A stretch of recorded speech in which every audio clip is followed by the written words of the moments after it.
So DJI's next wave of creative tech just leaked, and we have internal images and specs for the Osmo Action 6, the Osmo 360, as well as the RC Track. Now, not everything is final, but this is as real as it gets, so let's jump in.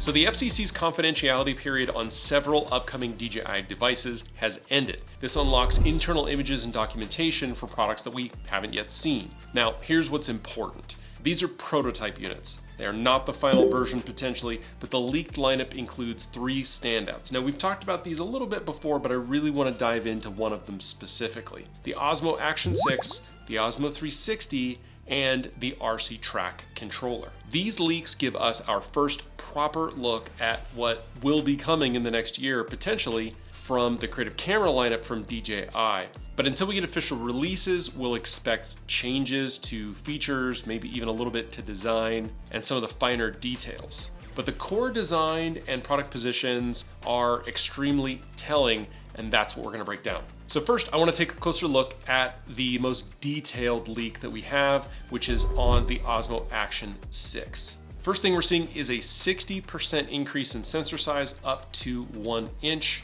which I think is something that we've really all been hoping and waiting for out of the action camera market. And that's the biggest claim of this leak, and what would set it apart from its previous version, as well as kind of the current top of the heap in the action camera market with the Insta360 and the GoPro. Now, the body doesn't look radically different from previous versions. It keeps the classic rectangular action cam form. We've got a large lens element on the front, but there are a few subtle updates. The camera is slightly larger. It has a redesigned indicator light and a few new body lines. But the specs are where things get a little more interesting. So first, again, that sensor size being increased by 60% from a 1/1.3 inch type sensor to a 1 inch type sensor. That might not sound like a lot, but it is considerable, especially for small action cameras where color fidelity and especially low light performance are huge. Going to a larger sensor allows you to get better quality, more out of focus depth control, and really there's only one other camera on the market that currently offers anything like that, and that is the One RS from Insta360. And that is also a 1 inch sensor offering 48 megapixel stills. But if you've been watching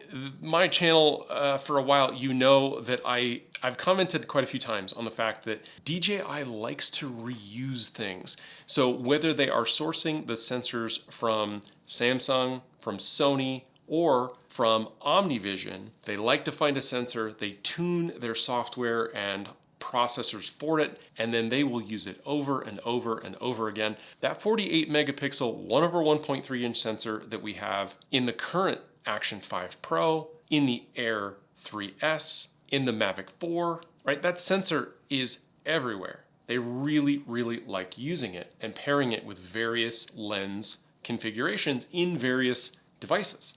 But they've also got some 1 inch sensors that they really like. The Mavic 2 Pro, the Air 3S update, the Pocket. We've slowly seen DJI move some of their products into the 1 inch sensor camp, and I think this is gonna be the next product to do it. So this is going to be a 1 inch sensor, 48, probably 50 megapixels on paper. That's a quad Bayer sensor, so it will also shoot 12 or 13 megapixel stills depending on the mode. You're gonna see a significant upgrade in the low light performance for this camera. Still expecting 4K 60, but the possibility of 8K, though we haven't seen what the potential frame rates would be for that in 8K, I would expect 8K 30, a 1950 milliamp battery, which will support rapid charging. Additionally, it looks like the Action 6 is going to support scene recognition and tracking powered by AI, as well as a pro zoom mode that will likely take advantage of some of the extra pixels in that new larger sensor. Looks like they're also teasing a potential long recording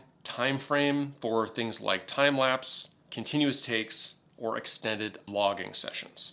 Now, right now, pricing is sort of a moving target for most things, especially related to DJI here in the United States, but we're expecting premium pricing somewhere between $350 and $450, similar to the Insta360 Ace Pro 2, and that is a camera with an 1800 milliamp battery and a 1/1.3 inch 8K AI powered sensor system. Now that camera is associated with the Leica brand, as Insta360 has been doing brand deals with them. So maybe we would see something in some Hasselblad branding from DJI. But really what we're looking at here is likely a very similar camera to what we have in the Action 5 Pro with the larger sensor and updated AI machine learning algorithms for low light performance to take advantage of those larger pixels. Now, the next product is the Osmo 360. Now, we don't really have a lot more detail on it. I did a video that I'll link above and below just a few weeks ago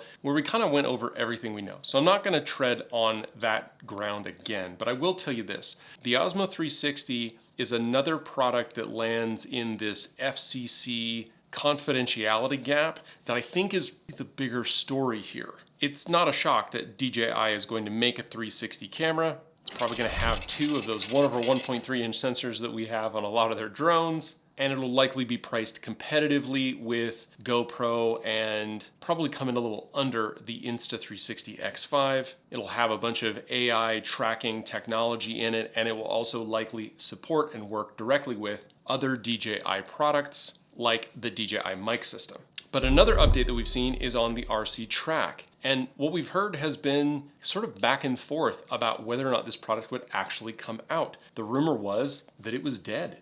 We weren't going to see it. And then the rumor was we would see it with the Mavic 4. Then the Mavic 4 came out without a Cine version, and we were told that the RC track was going to come with the Cine version. And there's just been all of these pushes down the road. So what does that mean for these products in particular? The RC track was an oval-shaped controller with a touch-sensitive ring on it that would allow you to control and be tracked by your device. It also had a magnetic mounting system that made it really easy to add it to your wrist or your mountain bike. But it would have opened up new ways to both control and be tracked by drones and cameras in the DJI ecosystem. And if you include that into some of the other products that we've seen as DJI has continued to grow their ecosystem, you can see that product interoperability has been something that DJI has been working with. But now to see this product come out of the FCC confidentiality window is disheartening. Longtime ghost whisperer and tea leaf reader Jasper Ellens, now a contributor to DroneXL.com, I think had a pretty insightful comment recently in response to some of the images that we saw from our good friend Hakasushi, who dug up some of these images of the Action 6 in particular. And his comment was, every time DJI products like this get leaked in FCC files, it means that DJI Global made an error in their product line and it's been heavily delayed, possibly canceled, just like we've seen with the RC Track and the Osmo 360. But I'm going to go out on a limb and say that while that is absolutely true, I do believe it's more of a delay and less of a mistake. I think DJI has had these products in the pipeline for months, if not longer, obviously, because the confidentiality window is 180 days. I think maybe what DJI underestimated was the potential impact that the Trump administration would have on their specific business, both in terms of cost and just in terms of the logistics of the trade market. And I don't get political on this channel, and that's not my intent here, but from a business standpoint, if I'm DJI, I have to weigh the difference between being able to sell products, especially in the United States, their largest market, or delay them in the hopes that there would be a deal on tariffs and trade, knowing that there's the potential that some of these products might get leaked due to the FCC filing horizon. And I'll be real honest, if I was in their shoes, I would make that same bet, knowing that even though these products may have leaked and we may have additional details out of them from the FCC filings, I don't think that's going to keep anybody from buying them if they want them, if they're good, if the features are great and the price is right. But they're better off waiting to know for sure that the price is going to be what it's supposed to be and that they can plan for the future. But that's just my 2 cents from a business perspective. To conclude, from the outside, most of these devices could be production ready. In terms of form factor, internally, there's probably still things that need to get worked on, but that's the version that went to the FCC. And since then, I'm sure that they've probably buttoned up most of these products. We've seen some of them in retail packaging, but I really want to know what you have to say. Let me know down in the comments. What's your prediction? What's going to launch first? What isn't going to launch? Personally, I think we're going to see the Osmo 360 in July.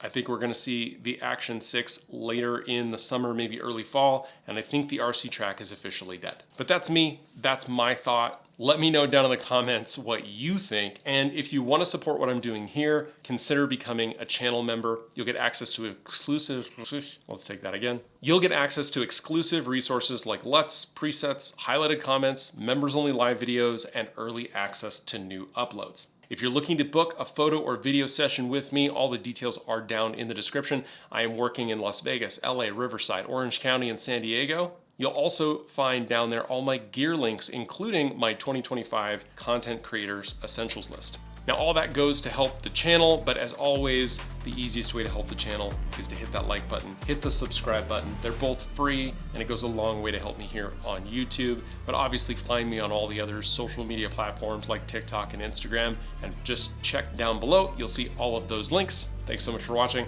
and I'll see you in the next one. Bye.